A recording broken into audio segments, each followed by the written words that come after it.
Bolivia. 2021, año por la recuperación del derecho a la educación. Saludos y bienvenidos a una nueva clase del área de comunicación y lenguajes para el curso de sexto de secundaria. El día de hoy vamos a hablar acerca de las fuentes bibliográficas.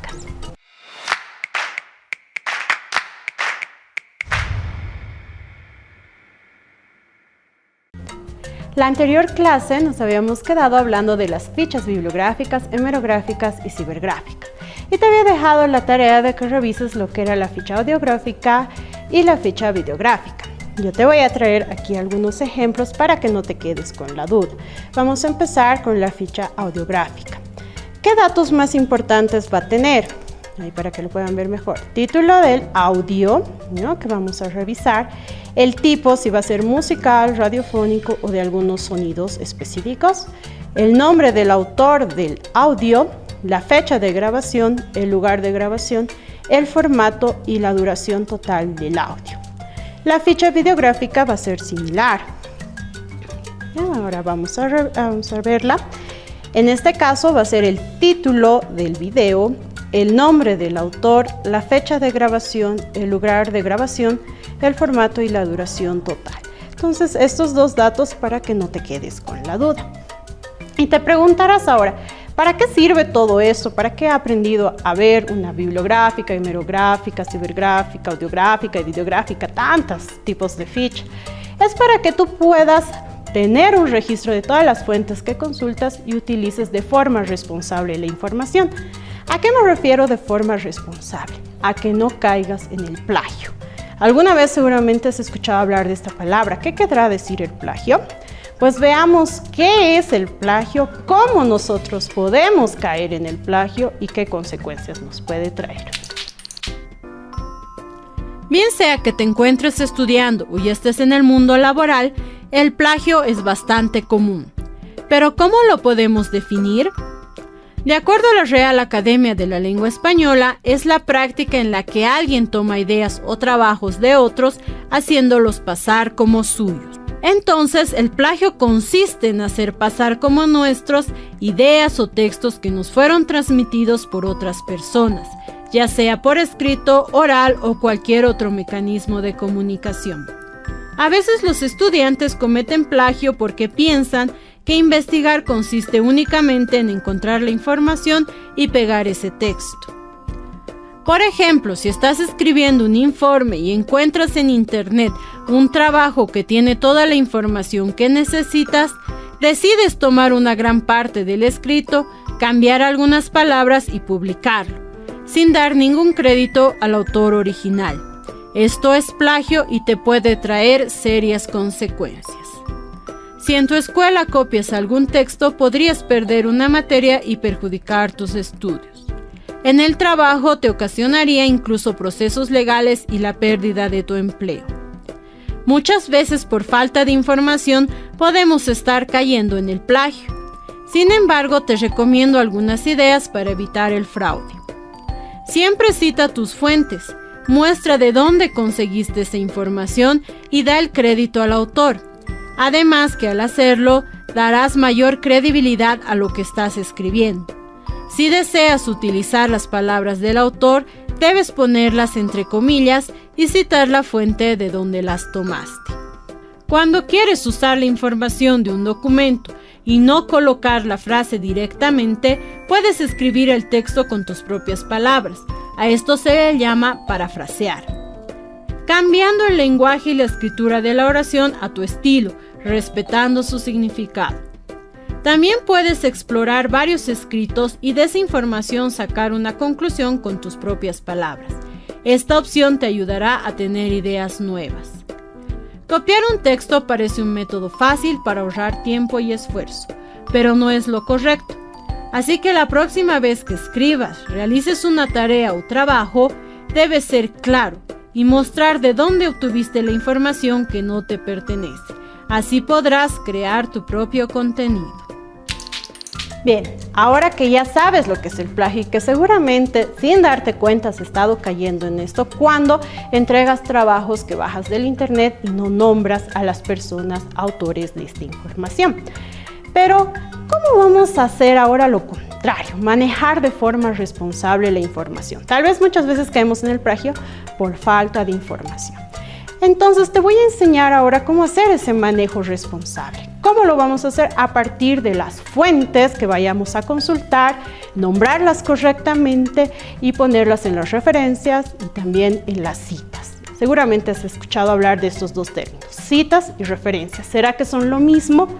No, no son lo mismo. Entonces vamos a revisar paso a paso cómo usamos la información de forma correcta, qué son las citas y qué son las referencias.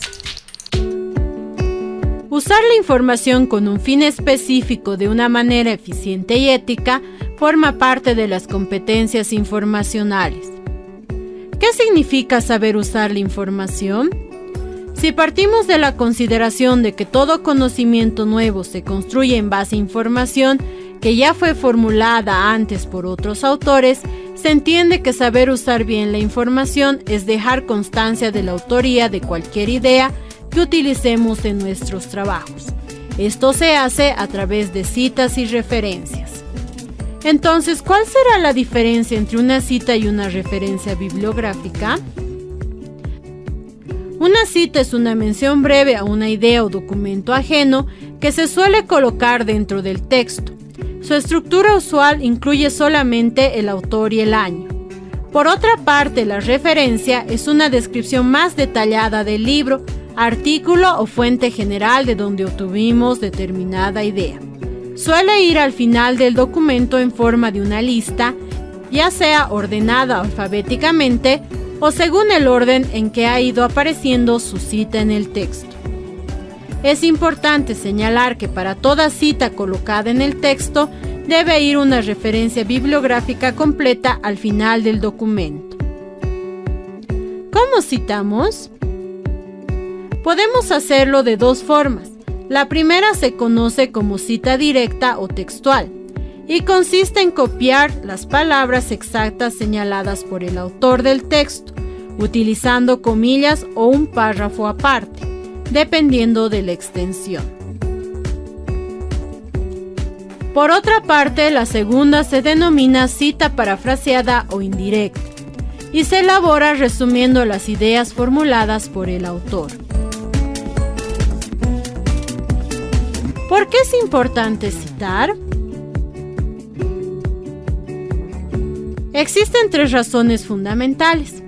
La primera, por un tema ético y legal, para retribuir a un autor por las ideas e información que hemos tomado de él para nuestro trabajo.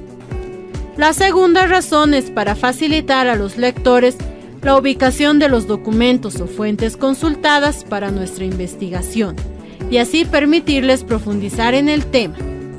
Y por último, para dar fiabilidad a nuestro trabajo, pues quedan documentadas todas las afirmaciones que hemos hecho en nuestra investigación, es decir, es un respaldo científico para lo que hacemos. ¿Cómo hacemos las referencias? Estas indican el detalle de los textos utilizados para la realización de nuestro trabajo.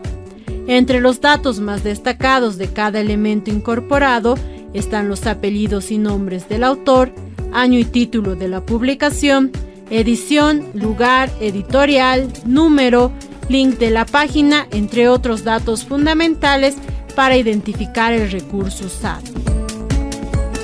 ¿Existen normas referidas a la creación de citas y referencias? Sí, y se conocen también como sistemas de citación. Entre las más utilizadas se encuentran ISO, de carácter multidisciplinario, MLA, creado para el área de humanidades, Vancouver para el área de salud y APA para el de ciencias sociales.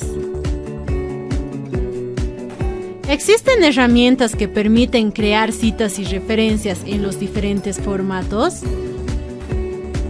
Sí, una de ellas la encontramos en Word, mediante la opción Referencias ubicada en la barra de tareas.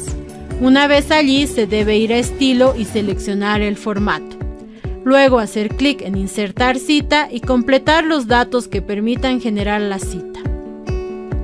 Por último, para agregar la referencia, cliquear en Bibliografía, seleccionando la primera opción, Por otra parte, existen los gestores bibliográficos online, que permiten incorporar referencias externas de diferentes fuentes. Bien, ahora que ya conoces cómo se realizan las fuentes, las citas y los sistemas de referenciación que existen, que son los más conocidos, te voy a invitar a que los revises paso a paso. En la cartilla vas a encontrar algunos de estos sistemas de referenciación.